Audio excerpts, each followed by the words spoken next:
Halo semuanya, nama saya Erly Marlinda dengan NIM 6670230115. Nah, di video kali ini kita akan membahas salah satu topik penting di ekonomi politik, yaitu tentang dinamika ekspor dan impor. Di sini kita tidak hanya melihat sebagai aktivitas ekonomi saja, tetapi juga di sini kita melihat sebagai strategi politik negara dalam menghadapi globalisasi. Ekspor dan impor merupakan bagian integral dari perdagangan internasional yang punya peranan penting pembangunan ekonomi suatu negara. Nah, di sini ada menurut beberapa ahli, menurut Krugman dan juga Ausfeld tahun 2018, ekspor itu adalah proses di mana suatu negara menjual barang dan jasa ke negara lain sebagai bagian dari sistem perdagangan internasional dengan tujuannya itu untuk memperluas pasar dan juga meningkatkan pendapatan nasional. Nah, sebaliknya, impor itu merujuk pada pembelian barang dan jasa dari luar negeri untuk memenuhi kebutuhan domestik yang tidak dapat dipenuhi secara efisien oleh produksi dalam negeri. Nah, sebagaimana di situ dijelaskan oleh Salvatore 2016. Di perspektif ekonomi pembangunan, Tadaro dan Smith 2020 juga menyatakan bahwa ekspor dan impor itu punya peran penting di hubungan ekonomi internasional karena mempengaruhi neraca pembayaran, pertumbuhan industri, dan juga ketergantungan ekonomi, terutama di negara berkembang seperti Indonesia. Nah, sedangkan Haryadi menjelaskan untuk ekspor merupakan pendorong utama pertumbuhan ekonomi nasional, sementara impor itu menjadi kebutuhan logistik yang harus dikelola secara hati-hati supaya tidak mengganggu neraca perdagangan dan juga stabilitas industri lokal. Di situ Haryadi menjelaskan ekspor dan impor melalui perspektif untuk negara Indonesia. Di sini secara umum, ekspor itu adalah proses menjual barang dan jasa ke luar negeri, sedangkan impor itu adalah kegiatan membeli barang dan jasa dari luar negeri ke Indonesia.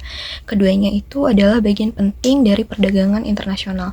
Tapi, dalam perspektif ekonomi politik, ekspor dan impor itu nggak netral, karena keduanya itu adalah alat strategis negara dalam menjaga stabilitas ekonomi dan pengaruh politik juga.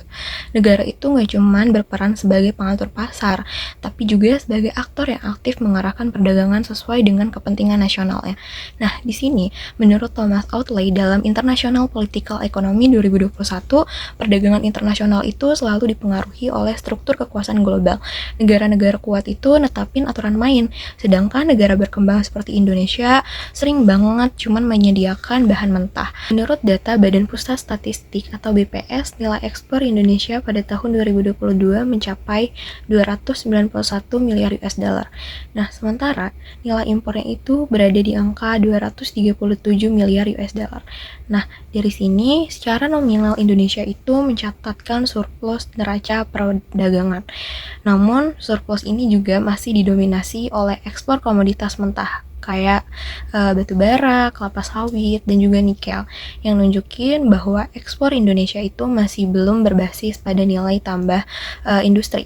Nah, ketergantungan yang tinggi terhadap ekspor bahan mentah mengindikasi bahwa perekonomian nasional itu belum sepenuhnya mengalami proses industrialisasi, di mana negara itu masih banyak mengekspor bahan mentah daripada produk manufaktur. Nah, sementara itu, impor di Indonesia itu justru malah didominasi oleh barang-barang modal dan juga bahan baku. Nah, seperti mesin-mesin industri, komponen elektronik, dan juga bahan kimia untuk sektor manufaktur. Hal ini juga mencerminkan bahwa kondisi ekonomi di Indonesia itu belum sepenuhnya mandiri di dalam sektor produksi. Kenapa demikian? Karena masih banyak membutuhkan input dari luar negeri untuk menunjang kegiatan industri di dalam negeri.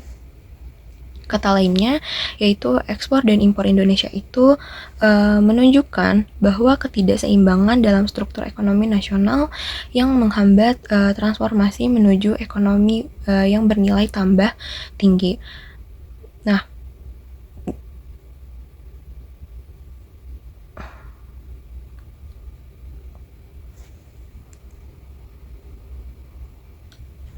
ketergantungan pada ekspor komoditas mentah itu ngejadiin Indonesia itu sangat banget gampang terhadap dinamika eksternal kayak fluktuasi harga global dan juga tekanan geopolitik dari negara-negara mitra dagang seperti negara Tiongkok dan juga Amerika Serikat. Misalnya saat harga batu bara atau kelapa sawit itu mengalami penurunan di pasar dunia, maka penerimaan devisanya itu akan turun drastis malah, yang dampaknya itu ada di stabilitas ekonomi nasional.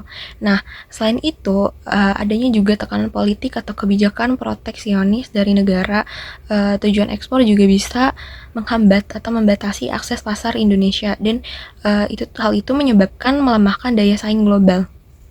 Di mana kondisi ini tuh negasin pentingnya diversifikasi produk ekspor dan juga ningkatin kapasitas industri dalam negeri untuk menghasilkan barang bernilai tambah, dan juga untuk menambah nilai tinggi. Strategi ini juga nggak cuma untuk memperkuat ketahanan ekonomi nasional terhadap guncangan eksternal, tapi juga menciptakan lapangan kerja, mendorong inovasi, dan juga memperkuat posisi Indonesia dalam rantai pasok global.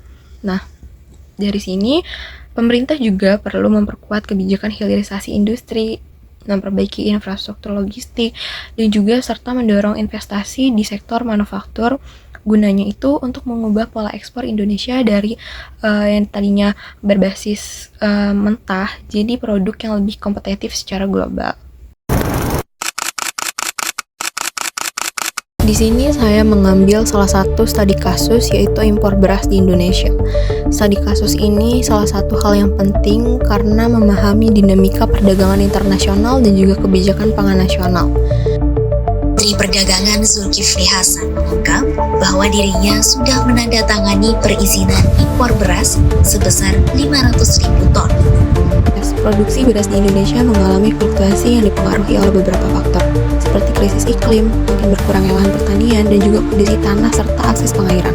Produksi pada periode Januari sampai April 2024 turun 17,54% dibandingkan periode yang sama tahun lalu saat mencapai 22,55 juta ton. BPS memperkirakan potensi produksi beras akan mencapai 24,22 juta ton gabah kering giling atau GKG pada Januari sampai April 2025. Jumlah tersebut melonjak 26,2% dibandingkan periode yang sama pada tahun lalu. Produksi padi pada 5 bulan terakhir juga masih didominasi oleh Pulau Jawa. Jawa Timur menempati posisi teratas yang diikuti oleh Jawa Tengah dan Jawa Barat. Tapi dinamika tak berhenti di sana. Sulawesi Selatan dan Sumatera Selatan juga mulai memainkan peran strategis sebagai lumbung baru di luar Jawa.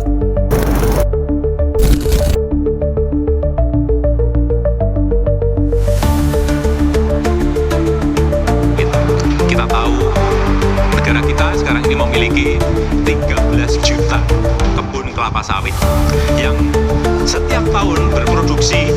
Produksi sekarang ini kurang lebih 46 juta ton.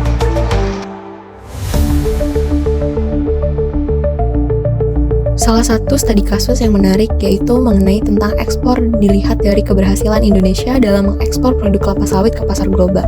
Indonesia merupakan produsen dan pengekspor minyak kelapa sawit terbesar di dunia, dengan tujuan ekspor utama seperti Tiongkok, Uni Eropa, dan juga Pakistan.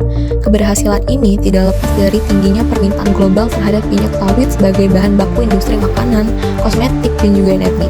Tapi, ekspor kelapa sawit juga menghadapi berbagai tantangan, seperti isu lingkungan, kampanye negatif dari negara-negara Eropa, serta peraturan berkelanjutan yang sangat ketat.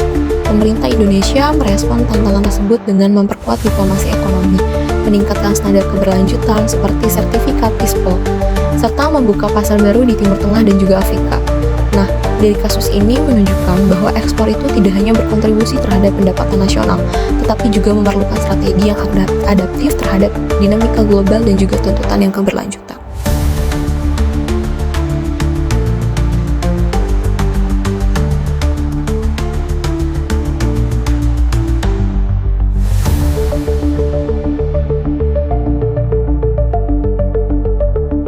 Cukup sekian video dari saya, kurang lebihnya mohon maaf. Terima kasih.